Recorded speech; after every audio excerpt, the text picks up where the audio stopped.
നിങ്ങളുടെ ഐഫോണിൽ കണ്ടിന്യൂസ് ആയി പ്രോബ്ലംസ് വരുന്നുണ്ടോ? എന്നാൽ ഇത് ശരിയാക്കാൻ ഏതെങ്കിലും ഒരു കടയിൽ കൊണ്ടുപോയി കൊടുക്കരുത്, ഉറപ്പായും പണി കിട്ടും. നിങ്ങളുടെ ഫോണിലെ പ്രശ്നം എന്തുമായിക്കോട്ടെ, display change, battery change, board service, board swapping, unknown part message, അങ്ങനെ 99% ഐഫോൺ പ്രോബ്ലംസും ഇവിടെ സോൾവ് ചെയ്ത് തരുന്നുണ്ട്. മാത്രമല്ല 30 ദിവസത്തെ സർവീസ് വാറണ്ടിയും ഇവർ പ്രൊവൈഡ് ചെയ്യുന്നുണ്ട്. So always choose royal Cochin mobiles.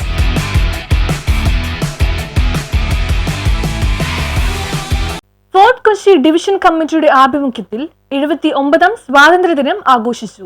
ഇന്ത്യയുടെ 79ാം സ്വാതന്ത്ര്യ ദിനാഘോഷം കൊച്ചി മുനിസിപ്പൽ കോർപ്പറേഷൻ ഡിവിഷൻ കമ്മിറ്റിയുടെ ആഭിമുഖ്യത്തിൽ സംഘടിപ്പിച്ചു. സ്വാതന്ത്ര്യദിന അത്യധികം ആവേശത്തോടും ദേശസ്നേഹത്തോടും ആഘോഷിച്ചു. കൊച്ചി നഗരസഭ പ്രതിപക്ഷ നേതാവ് അഡ്വക്കേറ്റ് ആന്റണി കുരുത്തറ ദേശീയ പതാക ഉയർത്തിക്കൊണ്ട് രാജ്യത്തിന്റെ സ്വാതന്ത്ര്യ സമര സേനാനികൾക്ക് ആദരാഞ്ജലികൾ അർപ്പിക്കുകയും സ്വാതന്ത്ര്യത്തിന് പ്രാധാന്യം ഊന്നി പറയുകയും ചെയ്തു. സ്വാതന്ത്ര്യ ദിനാഘോഷ പരിപാടിയിൽ പ്രദേശത്തെ മുതിർന്ന പൗരന്മാരെ പ്രതിപക്ഷ നേതാവ് ആദരിച്ചു. സ്വാതന്ത്ര്യത്തിന്റെയും ഐക്യത്തിന്റെയും മാധുര്യത്തിന്റെ പ്രതീകമായിട്ടുള്ള ദേശീയ ഗാനാലാപനത്തോടും മധുരം വിതരണം ചെയ്തും സ്വാതന്ത്ര്യദിനം ആഘോഷിച്ചു. കുടുംബശ്രീ പ്രവർത്തകർ, അംഗൻവാടി ടീച്ചർമാർ, കുട്ടികളും വിവിധ റെസിഡൻസ് അസോസിയേഷനുകളും ഡിവിഷനിലെ നിവാസികളും സ്വാതന്ത്ര്യ ദിനാഘോഷ പരിപാടിയിൽ പങ്കാളികളായി. ദിലീപ്, ജോൺ പി സേവ്യർ, ചാൾസ് ആന്റണി, ജയപ്രകാശ്, സബീന നൌഫൽ, ജയ ഷിംല, റസീദ് ശൈലി, അംഗനവാടി ടീച്ചർമാരായ ദിവ്യ, പ്രിയ, മേരി, മഗ്ദലിൻ, രമ്യ, ഗംഗ